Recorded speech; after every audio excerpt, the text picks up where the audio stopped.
Merhaba değerli izleyiciler, özel bir programla sizlerleyiz. Bu hafta sonu 4 kent özgürlük mitinglerine ev sahipliği yapacak. Mitinglerin düzenleneceği kentlerden biri de Ahmet olacak. 28 Haziran Pazar günü Kürt Halk Önderi Abdullah Öcalan'ın fiziki özgürlüğü talebiyle istasyon meydanında miting düzenlenecek. Biz de miting öncesi Ahmet'te oluşan atmosferi ve mitingde öne çıkacak mesajları konuşacağız. Bu programda halka kulak vereceğiz. Halkın sesini, halkın değerlendirmelerini ekrana taşıyacağız. Evet, bugün birçok konuğum var. Öncelikle bütün konuklarıma hoş geldiniz diyeyim.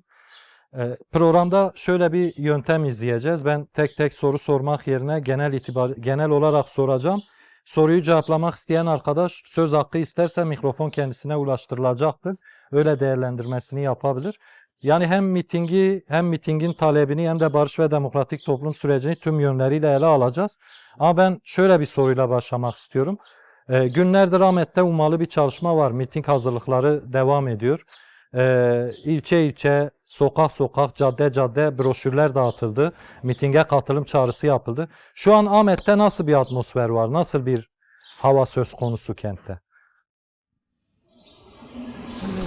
Miting, ya zaten mitingin asıl amacı nedenini biliyoruz. Burada bir daha mitingin amacı aslında devlete hatırlatılmak istenen sizin hani en başından beri bilindiği gibi hani asıl aktörü Sayın Abdullah Öcalan olundu. Yani zaten halkın oraya yüksek katılım sağlayıp sağlamaması bu durumu değiştirmeyecek. Bunu da kendileri biliyor. Evet, belki alana sığmayacak bir kalabalık da olabilir. Beklenenin altında da olabilir. Sonuçta toplumun ama katılımın güçlü olması, güçlü bir miting elbette iktidara da net bir mesaj verecektir. Verecektir ama ben şunu da belirtmek istiyorum. Alan dolup taşsa da evinde oturan insanların da o alanda olan insanlar gibi aynı fikirde olduğunu da söylemek istiyorum.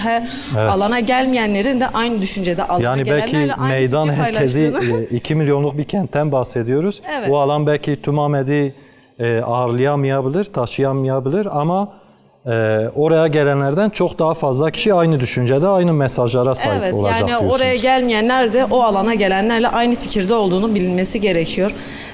Gerek Ahmet'e gerek bölgede yani aynı düşünceye, aynı fikriyata sahiptir. Ve bu mitingin amacı evet bir sahiplenmedir ama bir daha hatırlatılmak istiyorum. Sizin asıl muhatabınız Sayın Abdullah Öcalan'dır. Çünkü bunun farkına varılmadığını düşünüyoruz toplum olarak. Varılmış olsaydı kendisine şu ana kadar istenilen bir statü yani bir konum verilirdi ve bu şekilde bu süreç yürütülürdü. Çünkü süreç yürütülüyor. Aslında bu statü meselesi de hem Kürt halkı açısından hem Kürt hareketi açısından net. Bahsedilen statü yasal, hukuki statü. Yoksa yani zaten halk baş müzakereci olarak ilan etti yani. Yani sözlü olarak bunu ifade etmeleri yeterli değil. Evet. Yani biz veri çağında yaşıyoruz. Hani dataizm diye yeni bir akım da çıkmıştı. Biz veri çağında yaşıyoruz. Biz her şeyi kağıda dökmek zorundayız. Sözlü olarak ifade edilmesi yeterli değildir. Şu anki diyorlar evet Kürtçe konuşuyorsunuz. Seçmeni dersiniz var ama anayasal düzeyde bunun bir karşılığı tam anlamıyla yok. İstedikleri zaman kapatabilirler. Yani öbür gün süreç bozulsa farklı bir tutum sergileyebilir. Diye güvenceye atılmamış. Yani bize yöne söylenen her söylemin anayasal düzlemde bir güvenceye alınmasını istiyoruz. Başta hani baş müzakereci deniyor ama anayasal düzlemde de bunun bir karşılığının olması gerekiyor. O zaman inandırıcı olur. Peki, çok teşekkür ettim. Peki bu mitinge katılım niye önemli? Yani insanlar, Ahmet halkı ya da diyelim sadece Ahmet'lere sınırlı tutmayabiliriz. Diğer kentlerden de insanlar bu mitinge niye gelmeli? Arkadaşa verebilirsek. Mustafa Tunç, Ahmet'te oturuyoruz, vatandaşız. Yani bu mitingin anlam önemi arkadaşlar açtılar kısmen ama ben daha başka bir pencereden yaklaşmak istiyorum. Tamam. Yani bu mitingin anlam önemi daha önceden mitingler yapıldı. Siyasi partinin diğer alanların yapıldığı mitinglere hiç benzemez. Bu mitinge gerçekten de eğer ki yani bu kanıtlanmış gerçekten aslında konuşulması gereken bir konu değil ama ben tekrar söyleyeyim. Yani önderliğin Kürt halk önderi olduğunu, özgürlük hareketinin üstünde ne kadar etkili olduğunu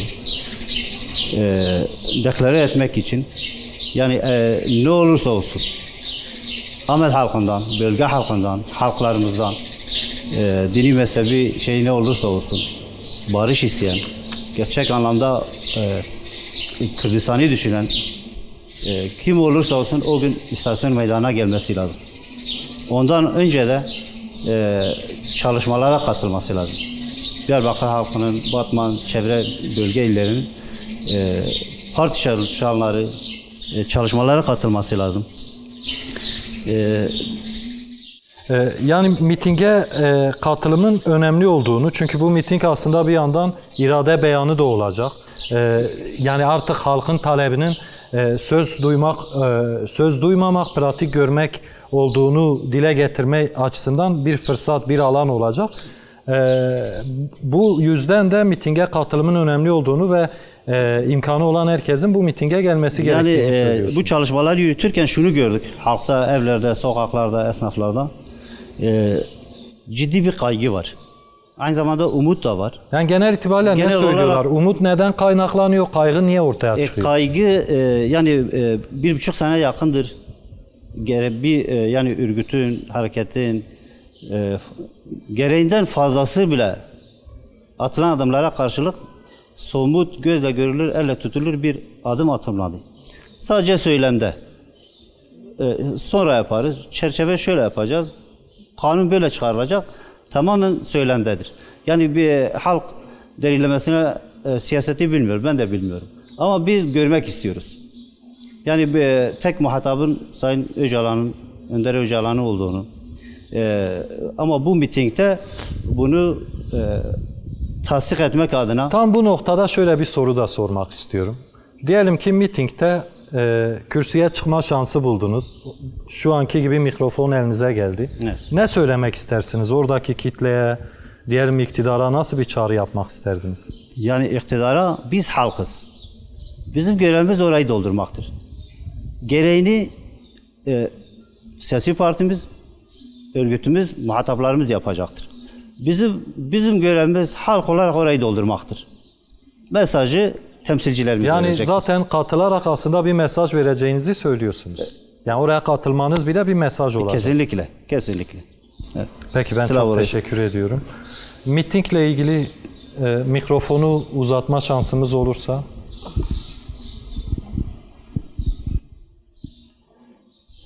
Merhaba önce. Şimdi mitinge halk niye gelmeli? Evet. Niçin gelmeli? Yani biz artık sözde değil, biz gerçekten bir adımın atılmasından yanayız. Aslında bu miting iktidarı adım atmaya zorlayacak bir özelliğe de sahip. İktidarı zorlaması için, yani halkın gelmesi için, halk ne kadar orayı doldurursa iktidar ona göre bir adım atacak. Ama bir de şu da var, yani gerçekten de iktidar herhangi bir adım atmıyor. Evet. Yani şunu söylemek istiyorum. Ben şu soruyu hükümete sormak istiyorum. Yani devlete sormak istiyorum. Evet, bazı sözler verdiniz. Verdiğiniz hiçbir sözü yerine getiremediniz. Karşı tarafta Sayın Abdullah Öcalan'dan, örgütten, siyasi partiden size verilen tamamen sözler yerine getirildi. Sizin sözünüz nerede ve niye yere getirmiyorsunuz? Sözünüzün yerine getirilmemenin sebebi ne? Niçin adım atamıyorsunuz? Yani sizi adım atmamaya zorlayan şey nedir? Siz bunu niye halka da açıklamıyorsunuz? Evet, biz bu nedenle adım atamıyoruz. Neden demiyorlar? Şunu niye bu kadar kapalı tutuyorlar? Bu genelde çalışma yapıldığı zaman halktan da şu tepki var. Evet, bu adımlar hükümet atmıyor. Siz neden bu kadar ısrarcısınız diyorlar. Biz barıştan yana olduğumuz için diyoruz. Ama Aslında hükümet... bir yönüyle bu çok önemli bir başlık. Bir yönüyle belki de iktidara adım attıracak olan da zaten halkın bu ısrarı olacak. Evet. Yani kendi kendine belki adım atmaz da, yani süreç yürütülse bile. Evet. O açıdan belki bu soru işaretleri oluşan insanları da ikna etmekte fayda var. Bu soru işareti olan insanlar evet şunu söylüyor. İkna olmaya çalışıyor. Evet. Ve şunu da söylüyor. Ben inanıyorum ama maalesef diyor adım atılmıyor. Mesela örneğin birçok soruyla karşılaştık halktan. Şunu diyorlar. Hani Sayın Abdullah Öcalan'ın fiziki şartları iyileştirmiyorsa da neden cezaevinde ölüm yatağı döşeğinden olanların fizikle yani evlerine gönderilmiyor bir? Kayyumlar neden kaldırılmıyor? Halk bunu soruyor. Aslında Yani biz de bir halk en olarak basit, soruyoruz en bunu. sıradan atılması gereken adımların bile atılmaması. Hatta bu adımlar için herhangi bir sürece bile gerek duyurulmaması gerekiyor. Herhangi bir kanun değiştirmesine de gerek tabii. yok. Zaten Süreç olmasa bile bu adımların atılması gerekiyor. Hükümet şunu yaptı mesela. Kanun hükmündeki kararnameyle bu kanunları getirdi. Evet. Kanun hükmündeki kararnameyle de bunları da kaldırabilir. Yani biz diyoruz ki hükümete artık oyalamayı bırakın, gerçek bir harekete geçin ve geçemediğiniz konu da nedir açıklayın, biz de halk olarak bilelim. Bunu bekliyoruz ondan. Peki. Halk devletten. Peki. Peki, teşekkür ederim. Arkadaşa mikrofonu ulaştırabilirsek. Ben de Hüseyin Ok. Öncelikle programda emeği geçen ve bizi izleyen tüm arkadaşları saygıyla selamlıyorum. Tabii aslında bu sürecin başlamasıyla beraber halkta ciddi bir beklentiye sebep oldu. Bu beklenti de yapılan çağrılardı aslında. Çok tarihi bir süreçten geçtiğimiz doğrudur. Evet, bu süreç başladı, ciddi beklentilere sebep oldu. Hiçbir adım atılmadı, evet, ama adımın dışında ben aslında bu sürecin başlamasıyla beraber bu sürecin dilinin eleştirmesi üzerine birkaç şey söylemek istiyorum. Şimdi biz tarihi bir sorunu çözeceğiz derken aslında bir tarafı çok kırdığımız, döktüğümüzü çok farkında değiliz. Şimdi devlet tarafı öyle bir strateji izliyor ki, öyle bir dil kullanıyor ki, Kürt'ün aslında biz var olma üzerinde politika yaparken umut bu iken aslında devlet hala terörsüz Türkiye diye bir isim kullanıyor özellikle. Partilerin hep tüm partilerin imza attığı, DEM Parti de dahil, meclisten çıkan komisyonda dahil aslında Kürt kelimesi çok geçmiyor. Ve şu anda mesela hepimizin adım niye atmıyor dediği şeyleri bile sayarsak, örneğin Başkan Apo'nun koşullarının düzeltilmesi, örneğin cezaevindeki hasta arkadaşların cezaevinden çıkması ya da dağdaki arkadaşların gelmesi, aslında bunların hepsi birer Kürt sorunun çözümü değildir arkadaşlar. Ama öyle bir stratejiyle yaklaşılıyor ki bu adımların atılması halinde sanki Kürt sorunu çözülmüş gibi yaklaşılıyor. Bu yıllardır, 40 yıldır mücadele eden bu halkın, çocukların toprağın altına gömen bu halkın kırıyor, döküyor. Şu anlaşılmamalı, öyle bir strateji izleniyor ki sanki 40 yıldır Kürt halkı mücadele veriyor ve bunlarla yetiniyormuş gibi. Hayır, bu şekilde değil. Biz eğer Sayın Öcalan'ın dediği gibi özgür, eşit, yurttaşlıktan bahsedeceksek, tabiri caizse Trabzon'daki bir vatandaşın temel siyasal, kültürel hakkı neyse bizim de o olacak. Bu bir lütuf değildir Kürt'e. Hiçbir şekilde değildir. Yani yeri geldiği zaman Çanakkale'de biz beraber savaştık. Peki Çanakkale'de beraber savaşırken biz beraber ölüyoruz ama burada niye hala bizim barış annelerinden annemiz meclise gittiğince hala niye Kürtçe konuşulmuyor? Bu Kürt'e yapılan en büyük Yani genel hakarettir. itibariyle bu tutumların ve iktidarın süreç içerisinde kullandığı dilin de değişmesi gerekiyor. Sürece uygun bir dilin kullanılması gerektiğini Aslında söylüyor. dil sadece dil değişimi Dil değil. olarak söylüyorum, tutum olarak, zihniyet olarak. Şimdi Sayın Öcalan 27 Şubat çağrısından sonra kaleme aldığı Barış ve Demokratik Çözüm Manifestosu'nda en önemli şey şu, değişim dönüşümden bahsediyor. Evet. Bu değişim dönüşümü her iki taraflı anlamak gerekiyor aslında. Sadece bir devletin değişim dönüşümünden bahsetmiyor. Bizim kendi içimizdeki bir değişim dönüşümden de bahsediyor. Ama devletteki değişim dönüşüm zihniyette de daha başlamadığı için bu dile vurmuyor. Evet. Dile vurmadığı zaman da bu pratiğe de yansımıyor açıkçası. Yani evet, çok tarihi bir sorunu çözelim derken ama 40 milyonluk, 25 milyonluk bir halkın mücadelesini görmemezden gelip böyle basite alıp aylarca böyle bir beklentiye koymak bu halka hakarettir. Bir zihniyet değişimi gerekiyor ve inkar politikasının da sona erdirilmesi lazım. Kesinlikle. Böyle olunca zaten sürecin de önü doğal olarak açılmış olacak. Doğalında zaten bazı şeyler, gelişmeler birbirini doğurur. Teşekkür ederim. Ben şimdilik. teşekkür ediyorum, sağ olun. Annemize mikrofonu ulaştırabilirsek.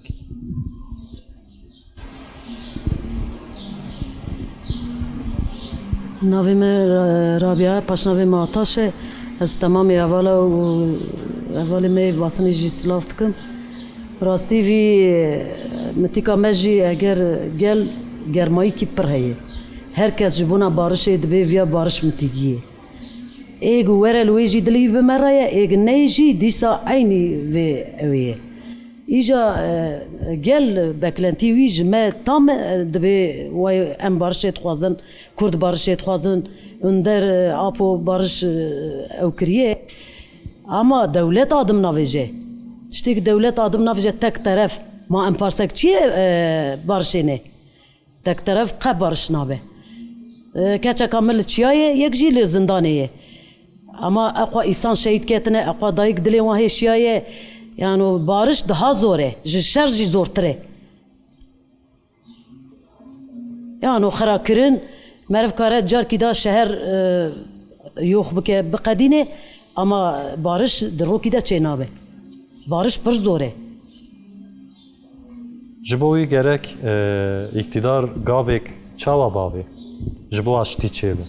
Ya iktidar bi xapandinê nabe daha xelq gel tev şiyar biye dibe çima ev sal û nîve ev rêberê gelê Kurd vî ew ê derxistiye pêş û viya qebûl kiriye û PKK silah fes kiriye yani viya bi saya serokatî nebana kes karbû silah fes bike kes karbû wî silahê bi destekinandin kes karbû wî şerê bi destekinandin gere saygiya wan jî serok ra hebe gere herin li wê derê pêra hevdîtina bikin gere li wê derê ew jî pêra bikevin nava diyalogê û li vir dera jî partiya me heye gelê me heye dayikê şehîda hene girtiya hene gerîla hene yani ew jî gere wî ew ê ew pêşengê me ne çimkî serokatî bêje çi zarokê me jî şehîd bikevin em dû serokê xwinin gere dewlet adim bavêje bi xapandinê nabe tek teref barış çê nabe gelê me her zaman jî hazir e ama xira bibe ew ê pîs xira bibe biraz zû adim kî bavêje Önder Öcalan piştek vî sorunê gotiye bira biqede bira çêkin yani Kurd ne karkû golkê bavê kesê ne bira bêje wala 5 sala zarokê me mirine û bira bêje wala way xwe me vî sürecê ema derxistiye me wan biviya way bixapînin em ê bêjin wala way süreç çêbû qediya gerîla silah danî mesele qediya mesele naqede serokê me fizîkî azad e yani me jî xwe azad e ama fizîkî azadin ne serokê me bira bê derva zarokê me nexweşê hefsane ka ta adim kî avêtiye qîza min nexweşê giran e di nava van nexweşê lîsa giran daye Hên jî girtîgehê Edlî tu dibêje viya kara li zindanê bîne hevalê wê xizmeta wê dikin hema te hîn adim kî navê jî tu serokê me bernedî û tu van nexweşa bernedî adim carê tişkî bike ege em tiştê nabikin tu bi viya wê xapandin nabe ama vê carê jî tişkî kir nekir daha bir em tev bimirin daha çê nabe nikarim em bixapîne Yani em çiştik wisa bêjin bira mirin nebe ji xwe pêvajo jî ji bo wî dest pê kir jiyan bira daha xweştir bibe ji bo wî jî gerek iktidar gav bavê daxwaziya te ew e ya em dibên bira nikek zûtir çêkin herê îja hinkî jê dibên em qebûl nakin vî barişê çêbe nanê we diqede zarokê me dimirin hûn dibên bira çê nebe çima em dibên bira çêbe çima hûn dibên bira çê nebe ne ji alî me ne ji alî Tirka bira keskê li qarşî vê barişê dernekeve û ez we teva silah dikim Sağ ol dayı. Arkadaşa hiç söz almayan arkadaşa uzatalım ardından size yine söz hakkı tanıyayım. Arkadaşları ve yayını saygıyla selamlıyorum. Ben Sur Meclis üyesi. Yani şimdi süreç diyoruz.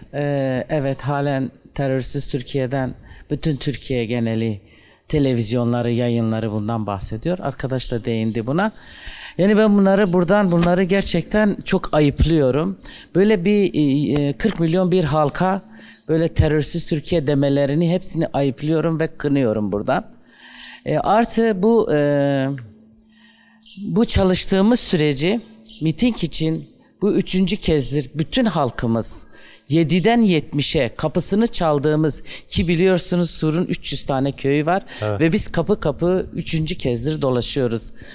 Ve bütün annelerin, bütün gençlerin, bütün halkımızın isteği bir barışın oluşması. Bunun altyapısını evet belki önderliğimiz kurdu. Belki önderliğimiz elini uzattı ki önce onlar uzattılar.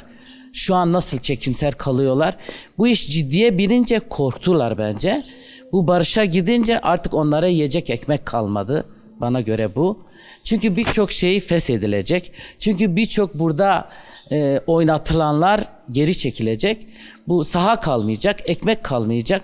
Bugün bütün buradan rant elde eden Bütün memurları işte kollukları işte ekmek kalmayacak onlara. Aslında bu sürece karşı çıkanların büyük bir bölümünün de çatışmalı ortamdan, savaştan nemalanan kesimler Lemalanlar, olduğunu söylüyorsun. lemalanan insanlardırlar diye, topluluklardır diye düşünüyorum. Yani bizim sahada dolaştığımız, kapısını çaldığımız bütün anneler hepsi o kadar güler yüzlü karşılıyorlar ki mitinge değil, nereye isterseniz İmralı'ya, isterseniz Ankara'ya da geliriz. Yeter ki cezaevlerimizin kapısı açılsın, yeter ki önderliğimiz özgür olsun, yeter ki artık bu coğrafyada kan dökülmesin. Bu söylemleri mitinge katılım çağrısı yaparken Kesinlikle, duyuyorsunuz değil mi? kesinlikle biz kapı kapı, ben şahsım yaklaşık kaç aydır, biz 3. kezdir bu miting için çağrı yapıyoruz ve 3 aydır ben inan ki bu sahadayım ve kapı kapıda dolaşıyorum, gerek köy, gerek surun içi, gerek yolda geçen halkımız, gerek burayı ziyaret eden turistlerimiz, hepsine biz bu broşürlerimizden dağıttık ve herkesin broşürü aldığı zaman gözlerinin içi gülüyor. Gerçekten mitinge katılacağız ve gerçekten bu barış olmalı. Yani bunu şiddetle söylüyorlar ve şiddetle bekliyorlar. Yani adım atılmamışlar. Bu barış olacak arkadaşlar. Yani kesinlikle bunda hiçbir halkın tereddütü yoktur. Artık geri adım atılmayacak. Bu süreci onlar başlattı. Ve bizim önderliğimiz onlara elini uzattı, masasını kurdu. Yani bu büyük bir şey. Yani ben şunu da annelere bazen söylüyorum. Diyorum ki sevgili anneler, o gün mitikte olun. Mesela sakat annelerimiz var, acı çekmiş. Yerde annelerimizi ziyaret etmişim yatakta. Ben diyor kalkıp bu değneğimle oraya geleceğim. Yeter Öyle bir ki barış irade de olsun. söz konusu. Nasıl? Öyle bir irade de var şu an. Kesinlikle öyle bir irade de var ve ben kaç anneyle konuşmuşum, gözleri dolmuş ve bu barışı hep demişler, Allah size yardımcı olsun. Ne kadar güzel, Allah size yardımcı olsun ve bunu da her zaman dile getirmiş, söylemişler annelerimiz. Gençlerimiz zaten buradan yine çağrı yapıyorum. Bütün gençlerimizi alana bekliyorum. Biliyorsunuz 15 yıldır yasaklı olan Serhado'da geliyor ve mitingimiz çok kalabalık olacak. Çünkü çağrılarımız o yönde. Teşekkür ederim. Ben teşekkür ediyorum. Sağ olun. Söz hakkı isteyen arkadaş vardı. Evet, tekrardan merhaba. Arkadaşların söylediklerine ek olarak birkaç şey söylemek isterim. Şimdi aslında sorunu tanımlama biçimi bence yanlış. Şöyle, Kürt sorunu kavramı hem genel siyasetçiler tarafından, yine bizim demokratik siyaset tarafında da kullanılıyor. Aslında bu sorunun açığa çıkmasının öznesi Kürtler değildir aslında. Bu sorunun körüklenmesinde, ne bileyim çatışmalı 52 yıllık çatışmalı ortamın körüklenmesinde, bu kadar kutuplaşma, bu kadar kamplaşma, yine bununla birlikte 10 binlerce insanın toprağa düşmesi, sanki bunun vebali, bunun günah keçisi tabiri caizse Kürtler ilan edilmek isteniyor. Ve Kürt sorunu, yani Kürtler bu coğrafyada sanki sorun, yani sorunun çıbanbaşı Kürtler. Bu sorunu tanımlama biçimi de bana göre yanlış. Çünkü burada aslında biz birlikte bir değişimden bahsediyoruz. Eğer birlikte bir değişim söz konusu olmayacaksa birlikte yaşam da kurulamaz. Birlikte ortak vatanda özgür birliktelik temelinde bir yani demokratik ulus da söz konusu olamaz. Dolayısıyla soruna biraz daha objektif bakmak, soruna biraz daha böyle sorunu tanımlarken hakikati göz önüne alarak sorunu tanımlamak gerekiyor. Şimdi evet, Kürtler bana göre Orta Doğu'nun en kadim halkından olmasıyla birlikte bu coğrafyanın da asli unsurları. Bu coğrafyanın muhtelif yerlerinde irade sahibi olması, iradesini ortaya koyması, statü kazanmasından daha insani, daha tabii ne olabilir? Dolayısıyla kimse asırların getirmiş olduğu inkar ve imha siyasetinden bahsetmiyor, politikasından bahsetmiyor. Kürtlerin uğramış olduğu zulümden, yine Kürtlerin coğrafyasında yaşanan trajediden bahsetmiyor. Yani bu biraz, bu yaklaşım hakaret ölçülerini de aslında ortaya koymuyor. Yani burada soruna biraz subjektif bir mecradan bakılıyor. Dolayısıyla biraz daha bu siyaset alanında olanların biraz daha hakaniyetli, biraz daha bana göre objektif yaklaşması gerekiyor. Bu sorunu tanımlarken de hakaniyete uygun bir şekilde. Yani dediğim gibi sayısal Kürtler sorun değildir. Burada inkar ve imha siyasetini güdenler kimdir? bir kere onların da Ben çok özür yaklaşımları dileyerek tanımlanmalı. bir virgül atmanızı isteyeceğim. Yani elbette bunları da konuşacağız. Mitingle ilgili kapatmadan önce genç bir arkadaşımız da bizimle. Gençlerin mitinge nasıl dahil olacağı, gençlerin nasıl bir ses vereceğiyle ilgili de arkadaştan değerlendirme alalım. Sonra zaten sürecin ilerlemesi, Sayın Öcalan'ın fiziki özgürlüğü, rolü, bunların hepsini konuşacağız. Orada tekrar size İki söz şey hakkı söyleyeyim, tanıyacağım. Tabii. eğer izniniz varsa. Tabii. Şimdi biz 7'den 70'e kadar bütün duyarlı Ahmet halkını bu süreci sahiplenmesini, bu mitinge omuz vermesini, katılım göstermesini, bunun bir irade beyanı ile birlikte bir çözüme dönüşmesini temenni ediyoruz. Bu konuda herkes rolünü oynamalı Ahmet halkı olarak. Peki, teşekkürler. Ben genç arkadaşa da şöyle bir soru yöneltmek istiyorum. Yani aslında arkadaşlar geniş çerçevede değerlendirdi. Peki gençler bu mitinge nasıl yaklaşıyor? Mitingde gençlerin rengi, sesi nasıl açığa çıkacak? Ya, öncelikle merhaba. Merhabalar. Merhaba Cvarasi. Yani gençliğin bu 3 aydan fazladır çok iyi bir çalışma yürüttüğünü görüyorum. Arkadaşlarımın gerçekten de ter ve emeklerine sağlık. Öncelikle onu söyleyeyim. Gençlerin coşkulu bir şekilde geleceğini düşünüyorum. Yani sadece Suriçi değil, Yenişehir değil, 75, yani Diyarbakır'ın elit kesimi dahil. Bizzat sadece gençlik adına değil de ben bile kendi adıma gidip oradaki gençleri, yani politik olmayan gençleri mitinge çağırıyorum. Oradaki yanıtlar gerçekten güzel geliyor. Yani gençlerde de aslında bir miting çalışması var. Var. Çok yoğun bir şekilde var tabii, bunu öncelikle söyleyeyim. Yani dediğim gibi politik olmayan gençler bile Önder Apo'nun gerçekten fiziki olarak özgür kalmasını istiyor. Yani Diyarbakır genelinde bu ön plana çıkıyor. Yani onun dışında... Yani söz konusu Sayın Öcalan olunca aslında farklı Evet. bir yaklaşım, daha Doğrudur, özel, doğrudur. daha etkili bir yaklaşım da ortaya Aynı çıkıyor. zamanda gençliğin isteği de yani sadece Önder Apo'nun, tabii en büyük şey Önder Apo'nun özgür kalmasıdır. Aynı zamanda gençliğin zindanlardaki arkadaşların özgür kalmasıdır. Zindandaki yani zulmün, işkencenin bitip özgür kalmasıdır tabii, öyle söyleyeyim. Yani bu Yani gençlik meydanda, alanda bu talepleri gençlik meydanda, dile alanda getirecek. her zaman dile getiriyordur. Bu mitingde bunun dışında gençlik nasıl bir ses yükseltecek, hangi talepler öne çıkacak gençlik özelinde? Yani genel itibariyle barış ve demokratik toplum süreciyle ilgili de olabilir. Yani gençliğin, kendi şahsım adına söyleyeyim, ben de bir gencim, Evet. 21 yaşındayım. Yani öncelikle Önder Apo'nun gerçekten özgür kalmasını istiyoruz. Yani gençlik adına bu büyük bir avantajdır ki devletin adım attığını görmüyorum. Adım atmasını, yani tüm arkadaşların üzerine yapıyorum, istiyoruz, gerçekten istiyoruz. Yani gençliğin, dediğim gibi, öncelikle Önder Apo'nun fiziki özgürlüğüdür ve sonraki özgürlük de zindanlardaki arkadaşların özgür kalmasıyla ilgilidir. Bunlardan sonra da işte aslında Kürt halkının da genel itibariyle talepleri var. Ana dilde eğitimdir, diğer başlıklardır. Bunların tamamı zaten gençler tarafından da mitingde dile getirilecek. Evet, öyle. Ben çok teşekkür ediyorum. Aslında mitingin talebi de Sayın Öcalan'ın fiziki özgürlüğü. Biraz aslında Sayın Öcalan'ın rolünü, etkisini, gücünü de konuşalım istiyorum. Sayın Öcalan'ın fiziki özgürlüğü neden önemli? Yani sürecin en temel talebi neden bu olarak öne çıkıyor? Sayın Öcalan'ın fiziki özgürlüğü sağlanması durumunda sürece nasıl bir katkı sunulacak? Barış açısından nasıl bir yol açılmış olacak? Öncelikle şunu söyleyeyim. Biz Sayın Öcalan'ın özgürlüğünü istiyoruz. Neden? Çünkü bu süreç tek bir tarafın yürütebileceği bir süreç değildir.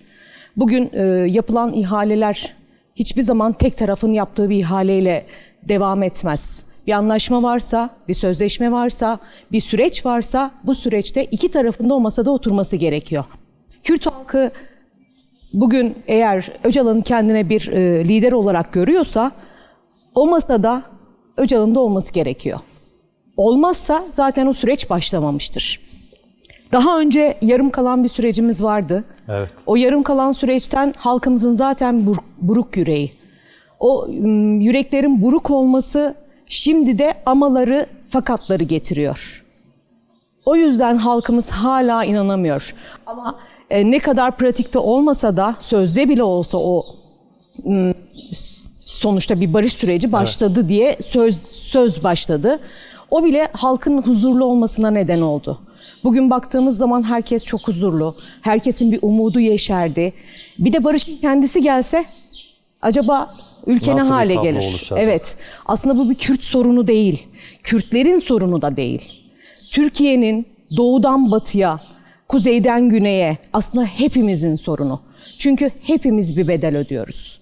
Bu sadece Kürtlerin baş kaldıracağı bir sorun değil. Kürtlerin isteyeceği bir süreç de değil. Tüm halkın bugün bir Rize'nin de, bugün bir Karadeniz'in de, Ege'nin de bugün ayağa kalkıp biz barış istiyoruz demesi gerekiyor. Sadece Güneydoğu için geçerli değil bu. Çünkü bu süreç Türkiye halklarının tamamına yansıyacak Evet. olumlu sonuçlanması. Evet. Bugün artık bir olduk aslında ama o birleşmeyi bir türlü gerçekte pratiğe dökemiyoruz. Dökmemiz gerekiyor. Biz bir olmak zorundayız. Kini, nefreti, kavgayı bırakmak zorundayız. Bizi sadece sevgi ve güzellik kurtaracak. Bu nedenle de o Aslında masada... birlik anlamda yani şöyle uzun yıllardır devam eden bir söylem var. Söz konusu Kürtler olunca biz zaten birliğiz, kardeşiz deniliyor. Evet. Ama bunun özgürlük ve Pratikte. eşitlik temelinde sağlanması gerekiyor. Evet, evet. Bunun pratikte gerçekleşmesi gerekiyor. Buraya turist olarak gelen birçok batılı eş dosttan duyduğumuz Diyarbakır ne kadar güzelmiş, Doğu halkı ne kadar iyiymiş. Yıllarca ne kara kadar propaganda misafirperver. ekranlarında izledikleri için. Bu tür övgüler alıyoruz ama gerçekte hak ettiğimiz değeri alamıyoruz. Biz aslında hak ettiğimiz değerlerin peşindeyiz. Biz haklarımızın peşindeyiz. Biz haklarımızı almak istiyoruz. Haklarımızı alabilmemiz için de bize öncülük yapan şu anda Sayın Öcalan'ın öncelikle o masaya oturması gerekiyor. Şartların eşit olması gerekiyor. Eğer bir taraf özgürse, bir taraf tutukluysa bu şartlar özgür değildir.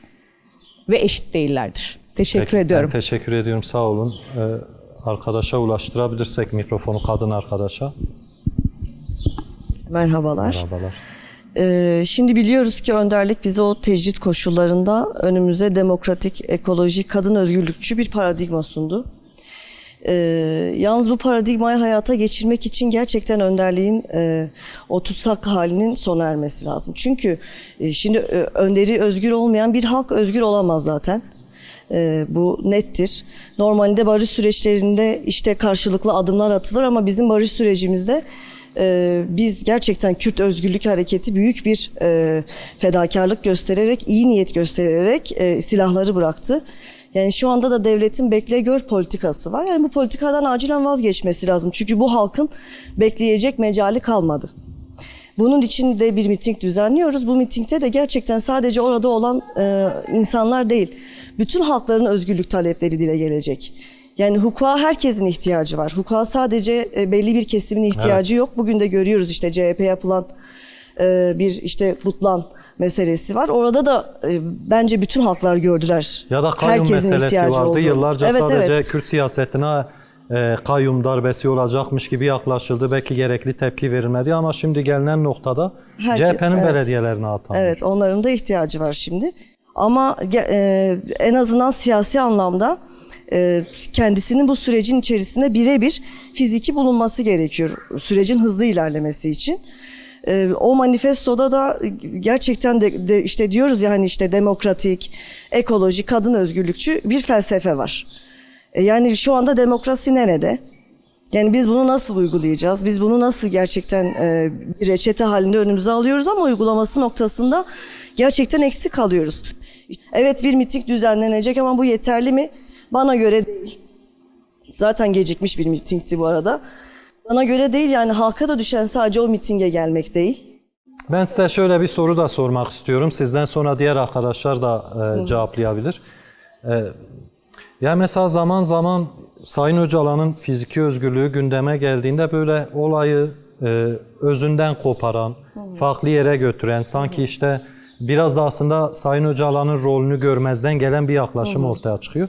İşte genel itibariyle niye bir kişinin üzerinden gidiliyor, niye bir kişinin özgürlüğü talep ediliyor gibi söylemlerle de karşılaşılabiliyor.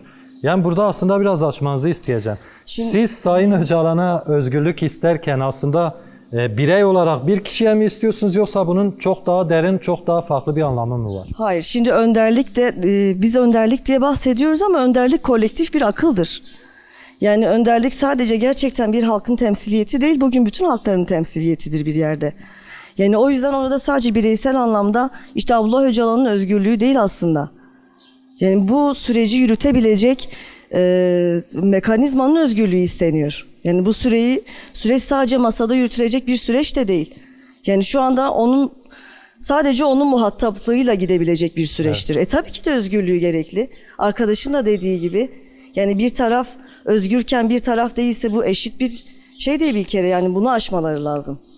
Yani o yüzden sadece önderlik anlamında gerçekten kolektif bir akıldır. Bizi de temsil eden önderliğimizdir. O yüzden onun özgürlüğüne bizim belki herkesten bir tık fazla ihtiyacımız var. Peki başka arkadaşa ulaştırabilirsek? Şimdi Ahmet'te yaşayan bir birey olarak burada sesleniyorum. Şimdi neden Sayın Abdullah Öcalan'ın fiziki özgürlüğü önemlidir bizim için?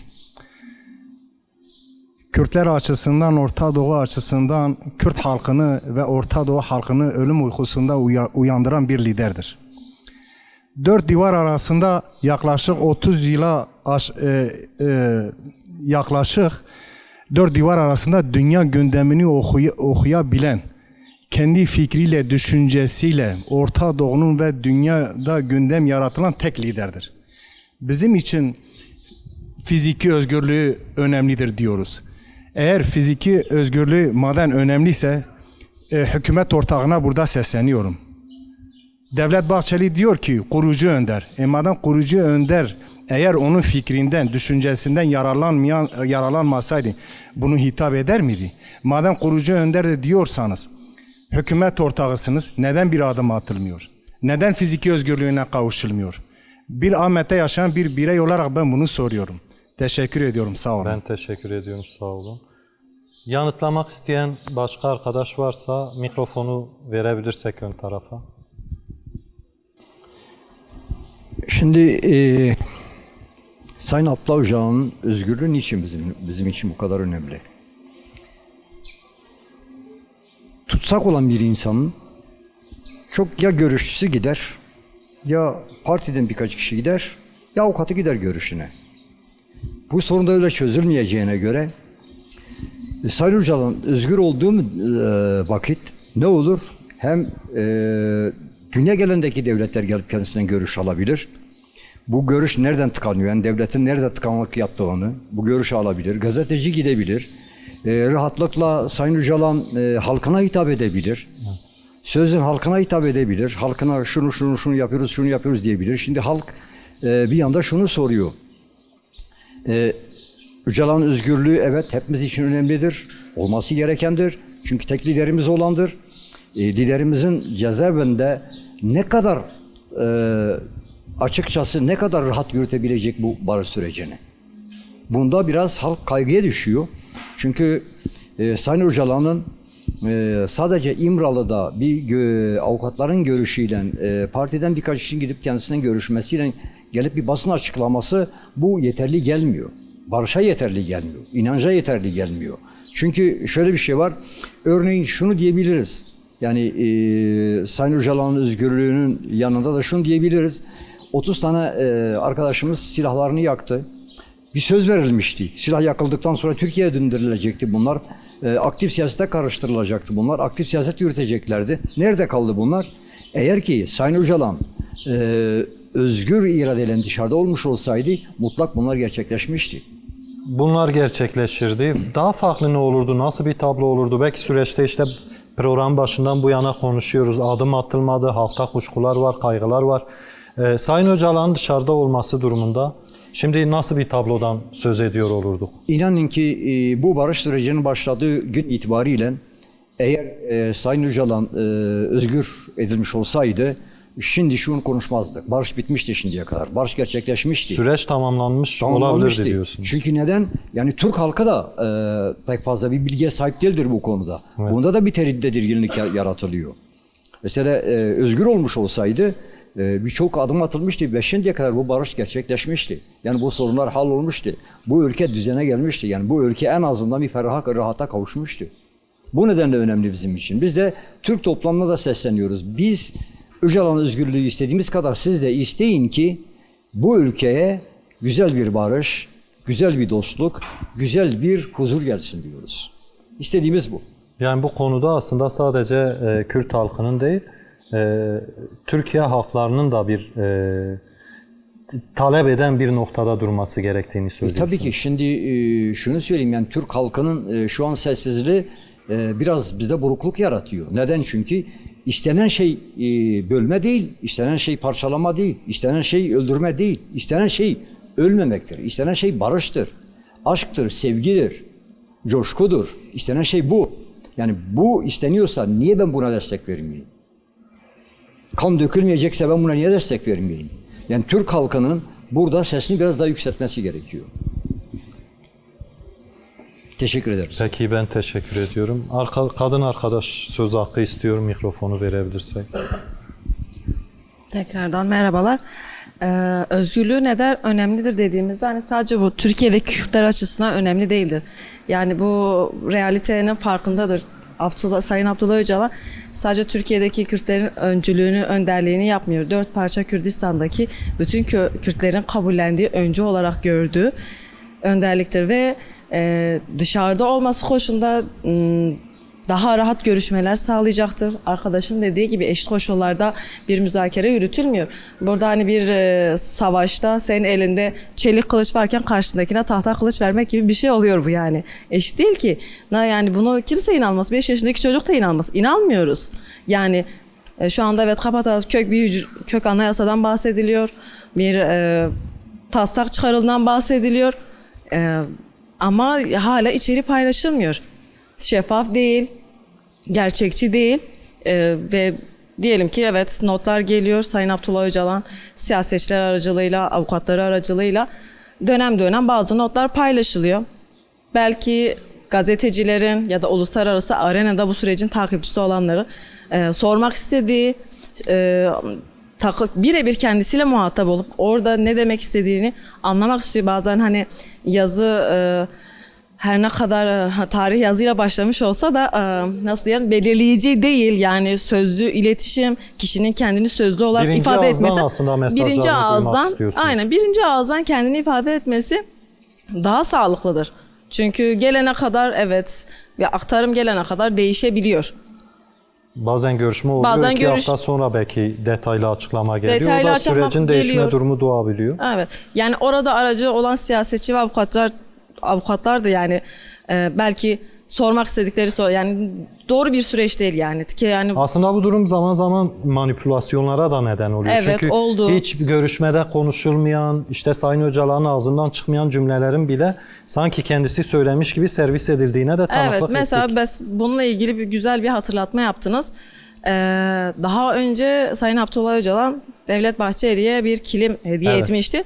Ama bu aylar Sonra öncesinden verildi. çıktı. Ama tam bir Suriye'de Rojava bölgesinde Rojava sürecinde saldırı servis gerçekleşirken burada evet bütün Kürtlerin kalbi yanarken tam o sırada bunun servis edilmesi sanki daha yeni yapılmış gibi bildirildiği zaman evet ne oluyor?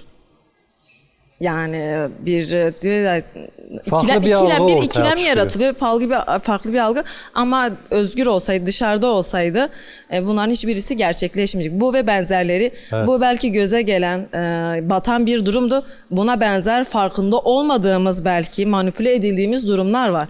Bunların önüne geçilmesi için hem uluslararası kamuoyunda hem de 4 parça Kürdistan'da bu sürecin hani daha sağlıklı yürütülebilmesi için çünkü bu ne kadar şu anda Türkiye üzerinden yürütülen bir şey olsa da diğer bölgeleri de etkileyecek bir müzakere sürecidir.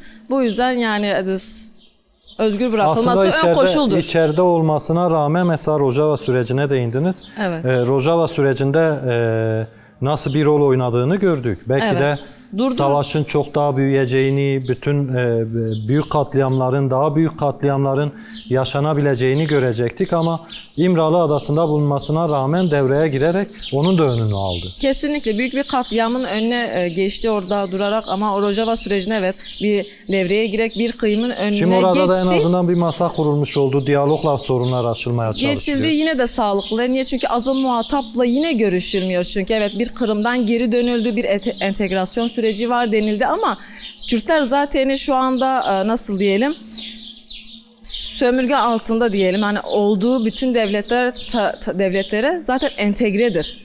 Yani bence ama işte bizim burada beraber bahsedilen demokratik entegrasyon. ama demokratik Yani entegre mesela karşılıklı olması gerekiyor. Bu konuda da mesela şöyle bir durum var. Onda da bazen o durumun da o söylemin de manipüle edildiğini görüyoruz. Evet. İşte entegrasyon denilirken, demokratik entegrasyon denilirken özellikle Kürt hareketine karşıt kesimlerin şunu şöyle yansıttığını görüyoruz.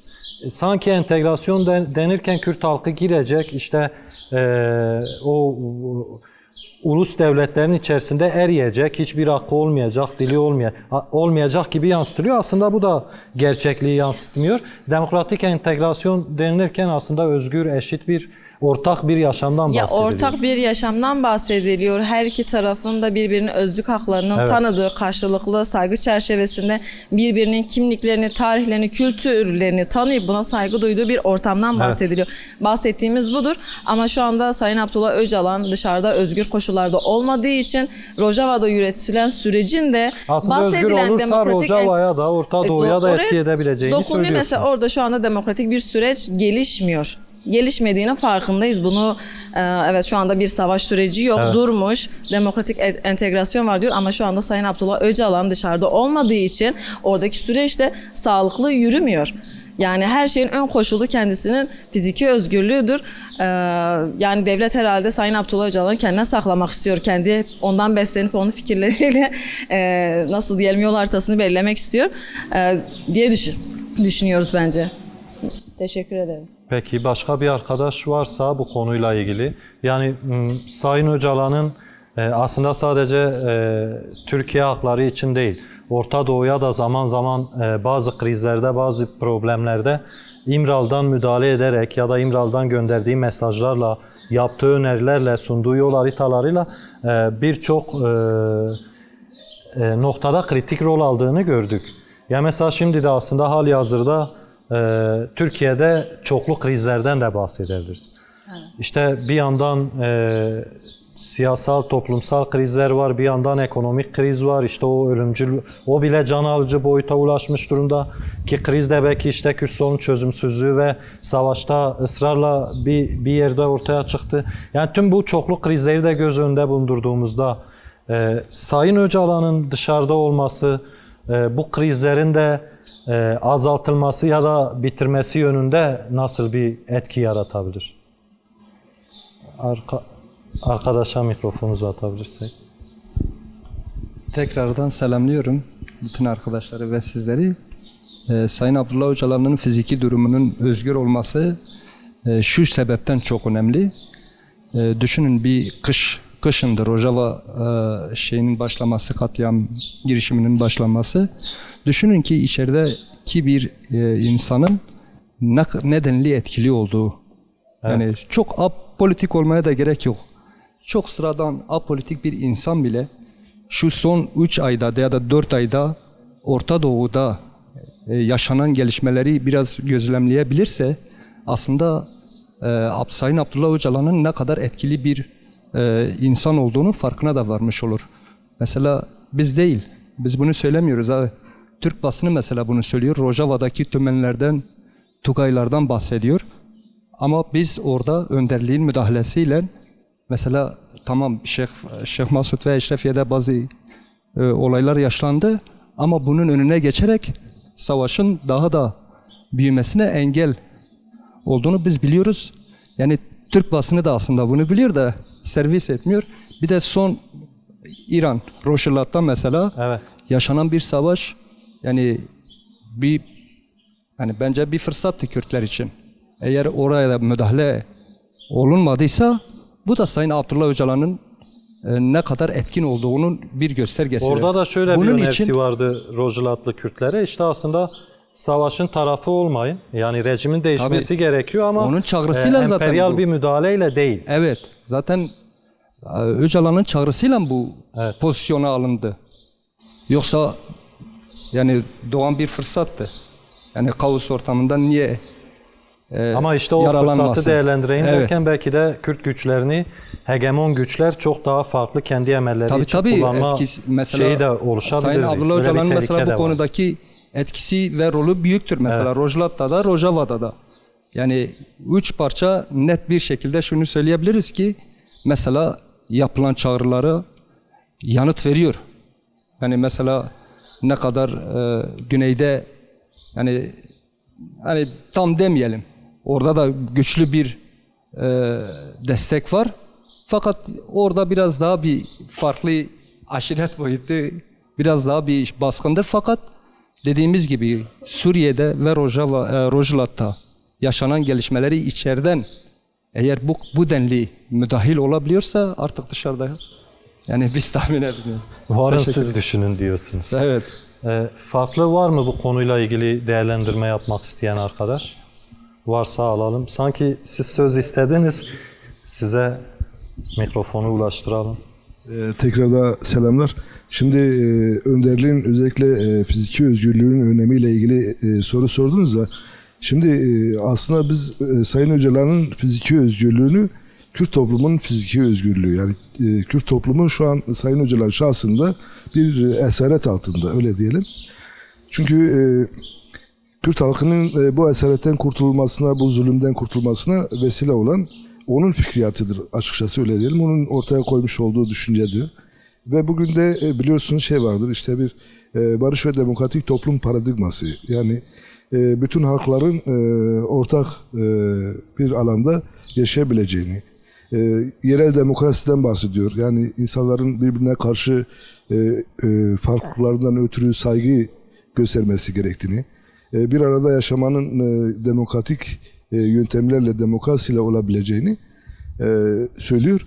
Şimdi aslında Sayın Öcalan'ın fiziki özgürlüğü aynı zamanda Kürt toplumunun da fiziki özgürlüğü olmakla birlikte Orta Doğu halklarına da bu fiziki özgürlük, yani Kürt toplumunun kendi özgürlüğüne kavuşması durumu sirayet ediyor. Yine aslında ben mitingle ilgili bir iki noktada eksik bulduğum için belirtmek istiyorum eğer izniniz olursa. Tabii. Şimdi sadece şey değil yani bu mitingin önemi, anlamının anlaşılması sadece Kürt kamuoyuyla sınırlı bir şey yoktur, bir karşılığı yoktur. Aynı zamanda diaspora ile ilgili, diplomasi alanı ile ilgili yani Sayın Öcalan'ın ortaya koymuş olduğu paradigmayı sahiplenme, onun fikriyatının etrafında nasıl güçlü bir iradenin ortaya konulduğu, bir irade beyanının söz konusu olduğunu ifade etmek açısından da önemlidir. Şimdi bunu dünyaya göstermek, yani aslında Sayın Öcalan'ın fiziki özgürlüğünün bu toplumun geleceği açısından ne kadar önemli olduğunu, dolayısıyla onu ortaya koymuş olduğu barış ve demokratik toplum paradigmasını da özellikle Kürt halkı ve Orta Doğu halkları açısındaki önemini de ortaya koyuyor. Bu anlamıyla dünya kamuoyu, yine diaspora, yine diyelim diğer halklar, topluluklar Kürt halkının aslında bu coğrafyada tekrarda bir trajedinin yaşanmaması, insanların toprağa düşmemesi, acıların yaşanmaması, annelerin gözyaşının dökülmemesi üzere Kürt halkı tarihin her kesitinde barışçıl olduğunu, barıştan yana tavır koyduğunu, barıştan yana tutum koyduğunu ve gerçekten sürecin bu çıkmazdan çıkarak bir barış sürecine doğru evrilmesini her zaman yaşamsal bulmuş ve gereklilik olarak görmüştür. Dolayısıyla bütün çabaları, hizmetleri, bütün emekleri bu çerçevede gelişmiştir. Yani bu mitingle ilgili siz de ifade ettiğiniz başta gerçekten bütün arkadaşlarımız gerçekten barıştan yana, işte Sayın Öcalan'ın fiziki özgürlüğünden yana, bu toplumun geleceğinin özgürlükle taşlanmasına yana tutum alan bütün kesimler çok humali, çok gerçekten özveriyle büyük bir emek, büyük bir efor sarf ederek bu noktada kendini katıyor. Ve biz inanıyoruz ki bu emeğin bir karşılığı var. Bu emeğin karşılığı Sayın Öcalan'ın fiziki özgürlüğüyle taşlanması, yine bu coğrafyamıza kalıcı bir barışın taşlanmasıyla, bu toplumun geleceğinin özgür yarınlara taşınmasıyla taşlanacak. Biz buna inanıyoruz, buna umut götürüyoruz. Yüreğimizin en derin yerinde bunun umudunu diri tutuyoruz ve yaşatıyoruz. Umutlu olmasak buralarda olmayız, bu çalışmaya katmayız kendimizi. Ve sarf ettiğimiz söylemlerin de aslında o zaman bizim açımıza bir anlamı, bir önemi olmayacaktı. Dolayısıyla önemli bulduğumuz için bunları söylüyoruz.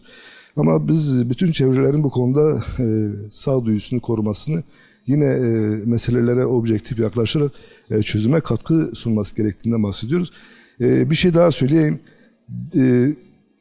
Kürt halkının geleceğiyle, özgürlüğüyle ilgili sıcak sudan soğuk suya emeğini, elini koymayanlar bugün ne yazık ki dijital medya üzerinde Kürt halkının iradesi olan Sayın Öcalan'ın şahsında bir şeyi nasıl kötülemeye çalışıyor.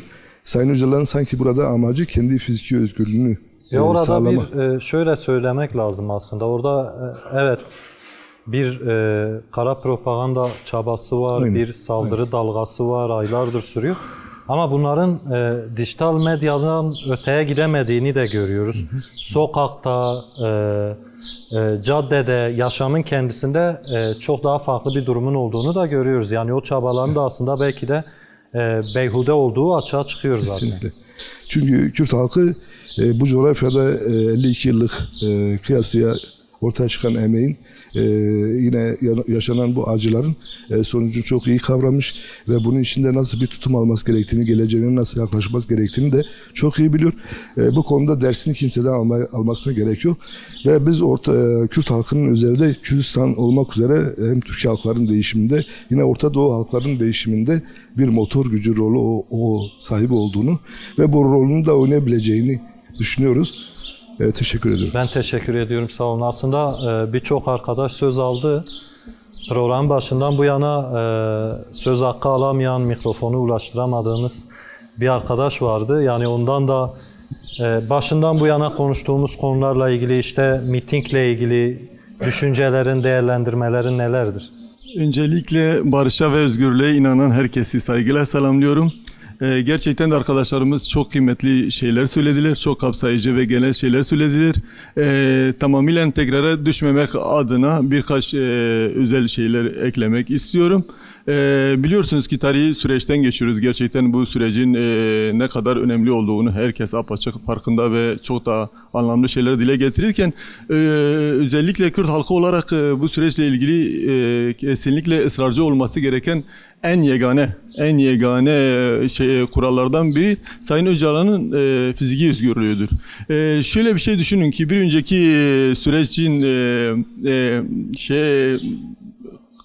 sürecin sekteye uğramasından kaynaklı biliyorsunuz ki halkta gerçekten bir güvensizlik ortamı oluştu.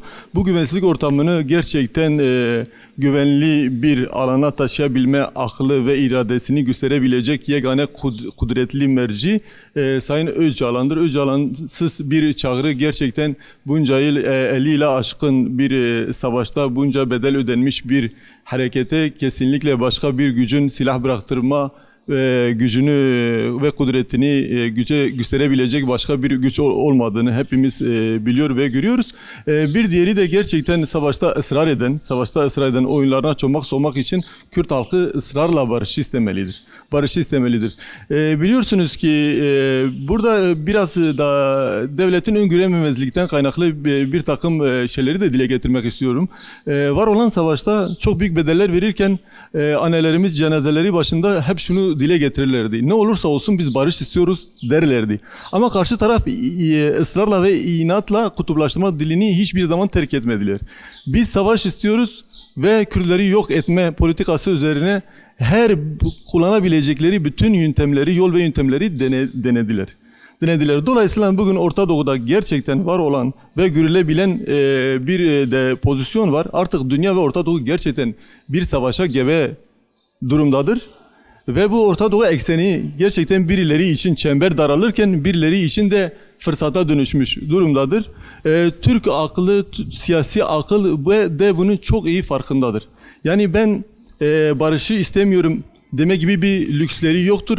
Bence süreçte biraz sekteye uğramasının bir diğer sebebi şu olsa gerek. Ağır ilerlemesinin nedeni. Evet, parantez içinde söylüyorum. Gerçekten tarihte bir dönüp baktığımızda Kürtsüz kazanılan bir savaş var mıdır? Kürdün olmadığı bir savaş var mıdır? Ve Türkler bunu çok iyi biliyor. Gerçekten iyi biliyorlar. Ama ve lakin parantez içinde bu kadar sene sizinle kardeşçesine, bir arkadaşımız Çanakkale Savaşı dedi. Çanakkale Savaşı ruhuyla hareket etme dedi. Kardeşçe savaşan bir halkın liderine parantez içinde bebek katili lanse edip kutuplaştırırsanız şimdi yumuşatma sıkıntısını da bu şekilde yaşamış olursunuz. Teşekkürler. Ben teşekkür ediyorum. Sağ olun.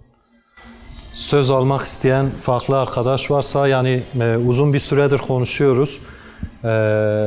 Yavaş yavaş mitinge de dönelim. Mitinge dair çağrı, söylemler, mesajlar varsa onları da alalım.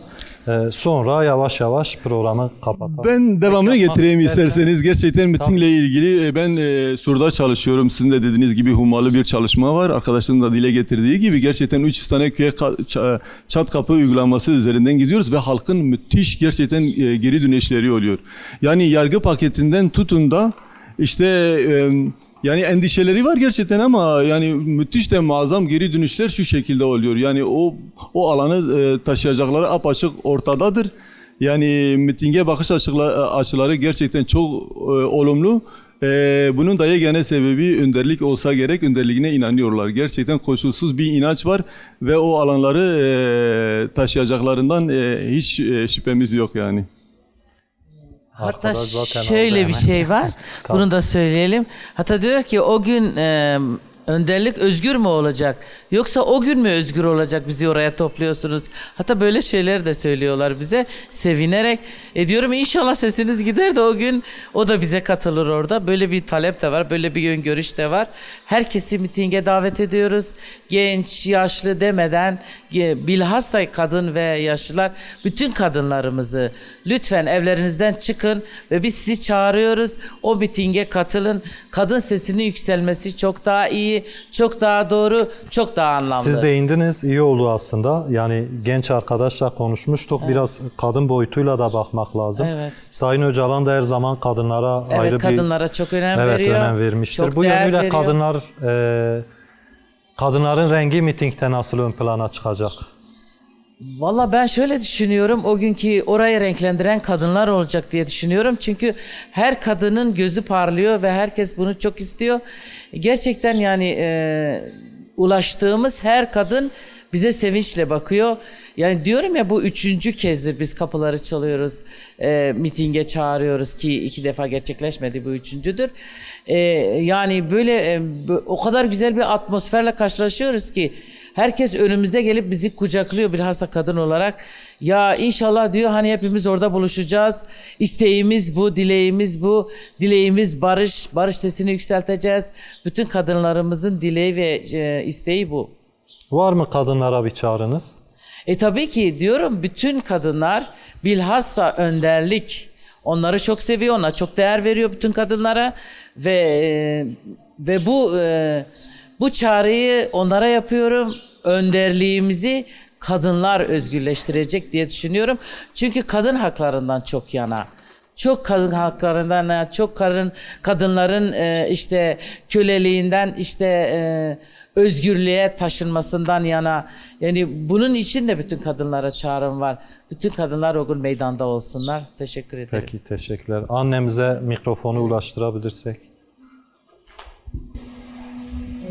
Slavê miştamamê jinara ji dayîkara herkes bi tevlî vê mitikê bibe, ev mitik jî hebûn û tunebûna me Kurda ye, çimkî ev barış kîrpêşiya me ye. Eger em li wê derê ne, em vê barişê dixwazin. Bi rengê xwe, bi dengê xwe, bi cilûbergê xwe, bi şal û şapkê xwe, bi zarokê xwe, em tevlî bibe. Em vê barişê em ji bo serokatî em viya bixwazin. و هر کس برای تفلی ببید، آیلی شهیدا، آیلی گرتیا، آیلی گریلا و خلقی متف. ام دستک بدن ویتشتی برای بقده. سونا مرنه چکرنه، برای چه به؟ به تایبەتی ji bo hevalê jina ser mîtingê bangaziyê ki te hebe, em wiya jî bigirin. Tenê ji bo jina tu dixwazî çi bêjî? والله ام دبین بسه برا daha ev koleti bese serokati me jibne ve koleti derxistiye îro ne serokati baz îro nikar bim li dera bê dadim ve mikrofoni serokati ne bana zilama li me dixistin me bavê me birayê me zilamê me îro em gava em özgürlüğayı bixwazin wî jî me özgür kiriye em gere ji bona xatirî wî bimîne jin gere li viya xwedî derkevin jin li xwe xwedî derkevin ez gazî tamamî jina dikim. Gerek spas dayı. Arkadaş söz hakkı istemişti. Ardından size ulaştıralım mikrofonu. Tabii bu yapacağımız mitinge yoğun bir ilgini olacağını düşünüyoruz. Çünkü 3 aydır bu çalışmanın içerisindeydi aslında. Tabandan aldığımız veri bunu gösteriyor. Tabii bu yoğun ilgi aslında sadece bir mitinge değil aslında. Aynı zamanda önderliğin başlatmış olduğu barış ve demokratik toplum sürecine olan bir desteği de ifade ediyor. Şimdi bu 27 Şubat'tan beri başlayan süreçle ilgili, şimdi bazen biz devlet aklı diyorduk. Devlet aklı ve devlet refleksi çok farklı çalışıyor. Çok sistematik bir şekilde çalışıyor. Yani yeri geldiği zaman az önce arkadaşımız kilim olayından bahsetti. Mesela kaç ay önce olan bir şeyi öyle bir psikolojik bir hareketle getirmeye çalışıyor ki önüne çok farklı bir algı yaratmaya çalışabiliyor. Haliyle bu mitingin 100 bin kişinin katılması ayrı bir anlam ifade eder. 500 bin kişinin katılması ayrı bir anlam ifade eder. Şimdi bazen savaşlar cephede kazanılır ama masada kaybedilir. Bazen cephede kaybedilir ama masada kazanılır. Bu biraz da bu sürecin içerisinde. Şimdi önderlik bir proje başlattı. Kürt halkının önüne yeni bir örgütlenme modeli koydu. Ve şu anda mesela özgürlüğü için biz bir miting yapıyoruz. Oraya 1000 kişinin, 5000 kişinin katılması ayrı bir şey ifade edecek.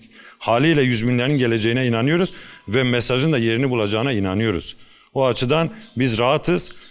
Pazar günü ciddi bir miting yapacağız ve umarız ve dileriz ki bu mesajı alması gereken yapı bu mesajı alır ve gereğini yapar. Peki.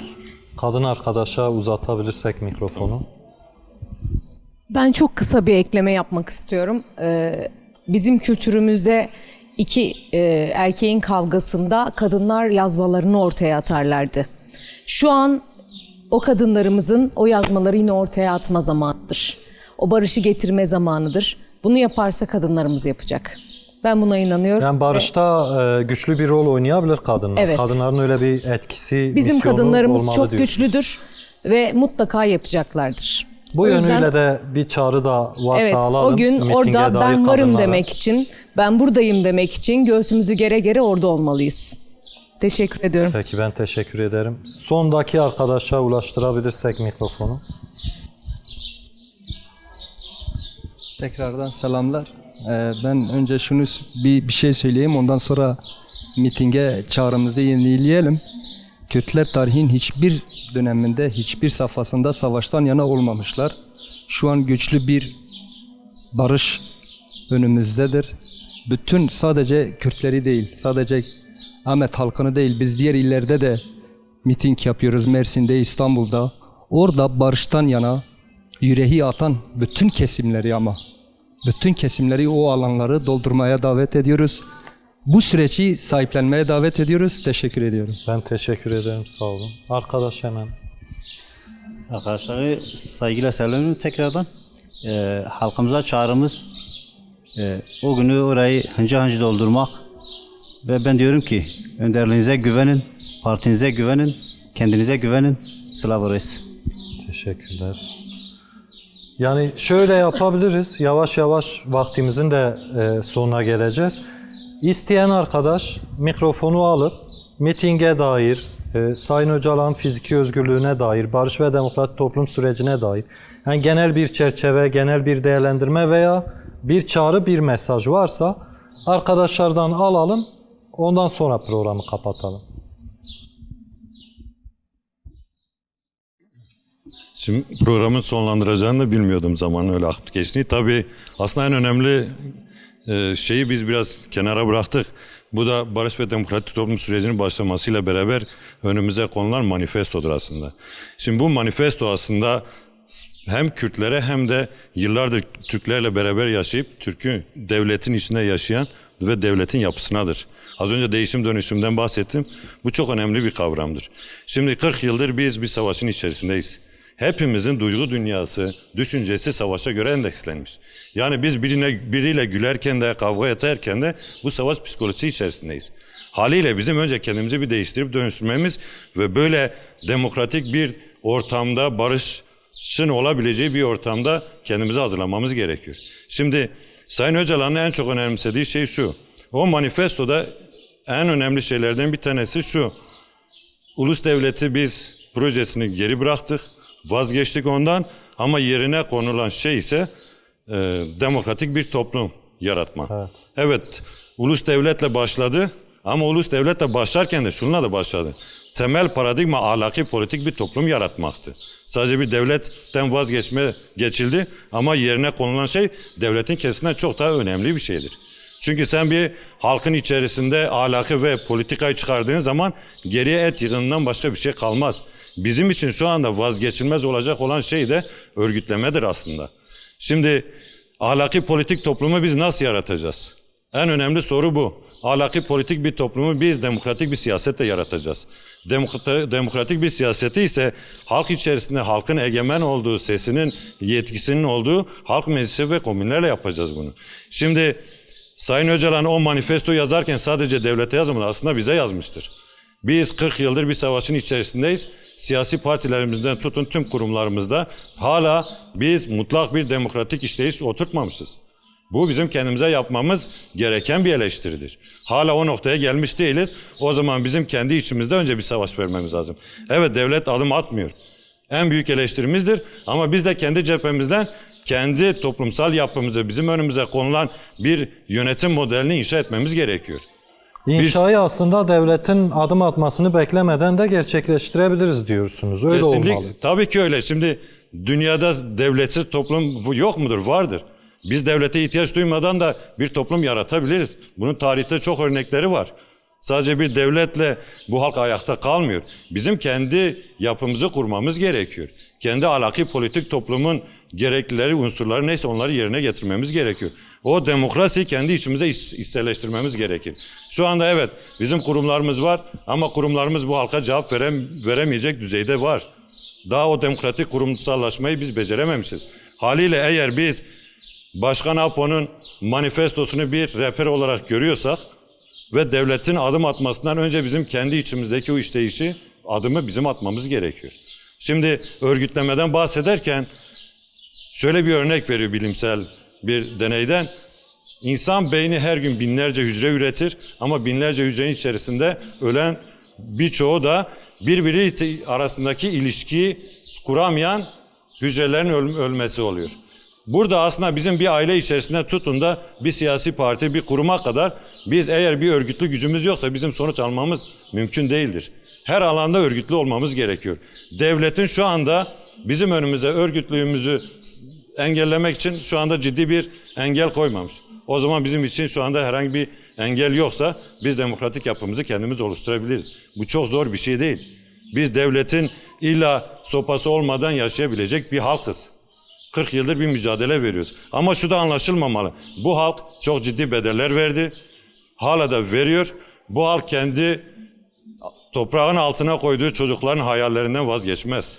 Eğer Çin'de Uygur Türkleri %1'se nüfus, bu devlet orada Türklerin ana dilde eğitim alması için uğraşıyorsa, eğer Romanya'da Gagauz Türkleri için 97'de Süleyman Demirel oraya gidip Gagauz Türklerinin özelliği sağlaması için elinden geleni yapıyorsa bu halk da o halktır. Birbirinden çok farklı değil. Bu halk da ana dilinde eğitim ister, kendi kültür kurumlarını kurmasını ister ve bu haktır da aslında. Bir lütuf da olarak görülmemelidir. Bu duygularla size de, ekibinize de teşekkür ederim. Ben çok teşekkür ediyorum. Ahmet halkının hepsini mitinge bekliyoruz. Teşekkür ederiz. Diğer arkadaşlardan da mitinge dair katılım çağrısı, mitingle ilgili mesaj varsa alalım. Yavaş yavaş isteyen arkadaş tek cümleyle de olsa arkadaşa mikrofonu uzatalım. Tekrardan merhabalar. Aslında biz tabii bu mitingin önemine ilişkin çok kapsamlı değerlendirmeler yapıldı. Arkadaşlar tek tek bu konuda fikirlerini ortaya koydular. Yani biz mitingin öneminden bahsettik aslında. Dedik yani mitingin önemi nedir? başta Sayın Öcalan'ın yani Önder Apo'nun fiziki özgürlüğünü sağlamasıdır. Yani özgür çalışır, özgür koşullarda yaşamasını sağlama amaçlıdır.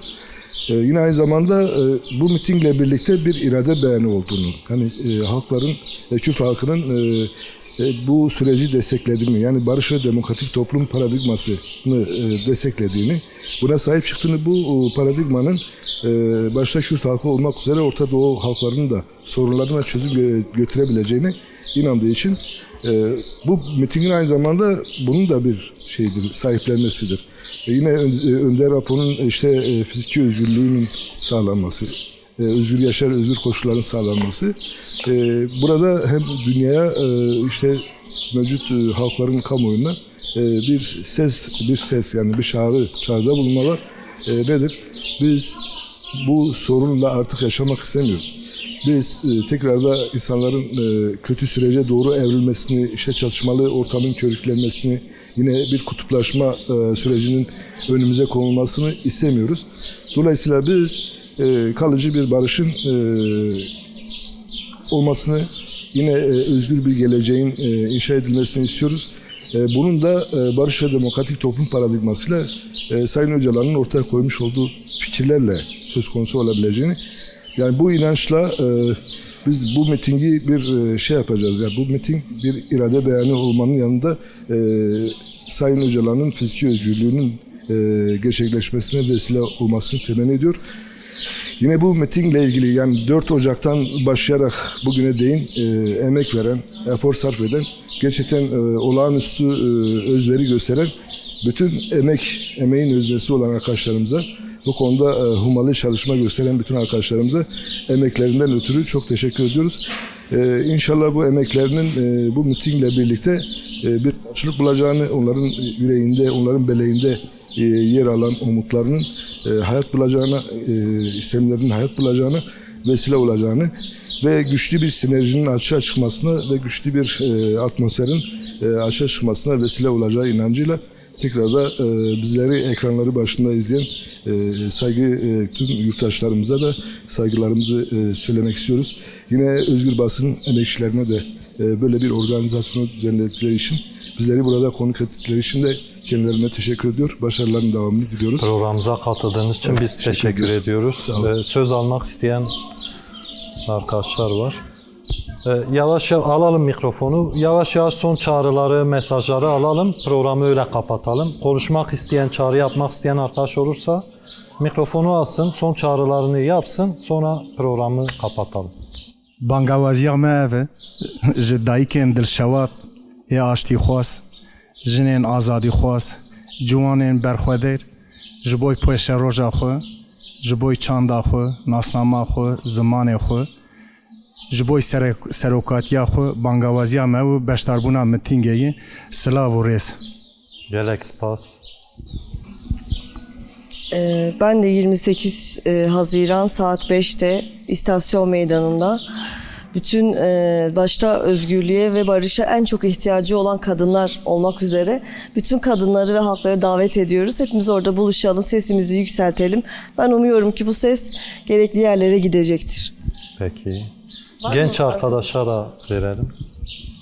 Ben öncelikle yine değiniyorum. Önder Apo'nun gerçekten serbest bırakılmasını istiyoruz gençler olarak. Ayın 28'de tüm gençleri ve tüm kadınlarımızı meydana bekliyoruz. Bu kadar. Peki, teşekkürler. Daha farklı varsa alalım, programı öyle kapatalım. En ön tarafa verelim. Türkiye'de yaşayan ve Türkiye'de barışı isteyen bütün kesimlere, herkese, Kürdü, Lazı, Çerkezi, Abazı, Terekemesi, herkes, eğer barışı isteyen herkes bu mitinglere mutlak katılmalı. Sadece Diyarbakır değil, Mersin, İstanbul gibi yerlerde oturan ve oralarda yaşayan herkes, barışı isteyen herkes bu mitinge katılmalı ve kadını, erkeği, yaşlısı demeden mutlak bu barışa katılmalı ve bu barışa destek vermeleri gerekiyor bu mitinge. Peki, saygılar. Teşekkürler.